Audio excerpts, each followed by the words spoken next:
The Life in the Hereafter. What does the Quran say? Translation of Jahan Ifada by Jaz Rasul. Ghulam Ahmad, Parwez. 1969. 7. Yawm al-Din. The Day of Judgment. As we have seen in the previous chapter, during the period of respite, we have an opportunity to protect ourselves from the consequences of our wrong deeds through good deeds. But once this time of respite ends, then the decision is made according to the divine scales. This result will manifest itself in this life and most definitely will manifest in the next life. This time of manifestation of deeds is called Yawm al-Din in the Quran. Al-Din is a very comprehensive term which has the meaning of Book of Laws. Obedience to these laws and the subsequent results of deeds are all included in this meaning. In the first chapter of the Quran, Allah has called himself the master of Yawm al-Din. 1. 3. That is, he through whose law of requital the results of deeds become manifest. He has full control and sovereignty over this law and no other power can intervene and none can escape its grip. In Surah Infatar, Yawm al-Din is defined as follows. It will be the day when no self shall have power to do aught for another, for the command that day will be holy with Allah. 82:19. In reality, this Yawm al-Din is a natural result of Allah's sovereignty. The sovereignty of Allah means that everything in the universe is decided through the divine laws and every matter is decided through the law of requital. In Surah At-Tin it is stated, "Then after this, what other argument can there be for the one who lies about the day of judgment?" Yawm al-Din. 95:7. What, is it not true, that Allah is the ultimate sovereign, whose laws decide every matter? Is not Allah the ultimate sovereign? 95:8. This is why it was said to the messenger regarding those who reject the law of requital, to proclaim to them with full conviction, "Verily that which you are promised is true, and verily judgment and justice must indeed come to pass." 51:5-6. And further clarified it. Then, by the Rabb of the heavens and earth. These provide evidence. This is the very truth, as much as the fact that you can speak intelligently to each other. 51:23. The point to note is that this accountability process is as real as two people recognizing and talking to each other. They ask, when will this happen? In reply it is said its time cannot be disclosed, however at this time it is enough to understand. They ask, when will be the day of judgment and justice? Yawm al-Din. It will be a day when they will be tried and tested over the fire. 51:12-13. In Surah Infatar this fact is put forth in a very refined and visionary way. It is stated, which they will enter on the day of judgment. 82:15. From this we might imagine that people will be collected in hell suddenly, i.e., as if there is no link between deeds and their results and one will suddenly find oneself in the new state after death. The Quran says it is not like this. The consequences of everyone's deeds are with them continuously and it is only that they cannot be seen yet. They will see hell based on these consequences when these build up to the level where this hell will manifest itself. And they will not be able to keep away therefrom. 82:16. At this time, they are not feeling the presence of hell, and will see it in front of them when that time comes, whereas hell sees man all the time. Because of this surety, this day is also called Yawm al-Haq, the day the truth comes out and the day the balance for accountability will be raised. That day will be the sure reality. 78:39. See also 14:41-38. 53. At another place, referring to the evil consequences it is stated, "Such will be their entertainment on the day of judgment." 56:56. In Surah Al-Safat, those people who deny the hereafter, when they will be brought to the court of Allah, will say, Ah, woe to us! This is the day of judgment. A voice will say, this is the day of sorting out whose truths you once denied. 37, 20-21. This is the day of decision which you used to deny. Verily the day of sorting out is the time appointed for all of them, the day when no protector can avail his client in aught, and no help can they receive. 44, 40-41. See also 77, 12, 77, 14-15, 77. 38. In Surah Naba, it is declared that there is a time fixed for Yawm al-Fasl, the day of final decision. Verily the day of sorting out is a thing appointed. 78, 17.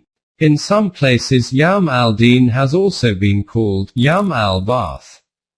15, 35-36, 38, 78-79.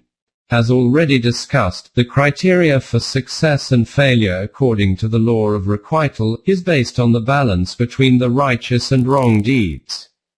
Students study all year and then there is an exam, and on the day of the result, those who have failed learn how much deficiency remained due to which they could not pass. From this aspect, this day of decision is termed in the Quran as Yawm al-Tagabun. This means to judge a deficiency by comparing with others. Those who fail will be told, O you assembly of men, both nomads and from townships, came there not unto you messengers from amongst you, setting forth unto you my signs, and warning you of the meeting of this day of yours? They will say, we bear witness against ourselves. It was the life of this world that deceived them. So against themselves will they bear witness that they rejected Iman. 6. 130. People who deny Yawm al-Din are mentioned in several places in the Quran. In Surah Madatha it is stated that when the criminals will be entering hell, they will be asked, what led you into hellfire? They will say, we were not of those who followed Salat, nor were we of those who fed the indigent, but we used to talk vanities with vain talkers. And, thus, we used to deny the day of judgment, until there came to us the hour that is certain. 74. 42-47. In Surah Infatar, people are told that you deny Yawm al-Din, though all your deeds are being recorded, and on the day these deeds are disclosed, destruction will be awaiting you. 82, 9-10, 83, 10-11. In Surah Al-Ma'an, this is again made very clear. Do you see the one who denies the judgment to come? Then such is the man who repulses the orphan and encourages not the feeding of the indigent. So woe to the worshippers who are neglectful of their salat. Those who want but to be seen of men, and refuse to keep open the means of sustenance which meet others' needs.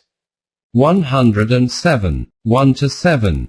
These are the very people who, despite reading their prayers, namaz, falsify deen. 7.1 Results of deeds. These are briefly the methods by which human deeds bear results. 1. Commission of a deed. 2. Time of respite between a deed and its result. 3. Opportunity to repent during the time of respite. 4. Balancing of deeds between righteous deeds and wrong deeds.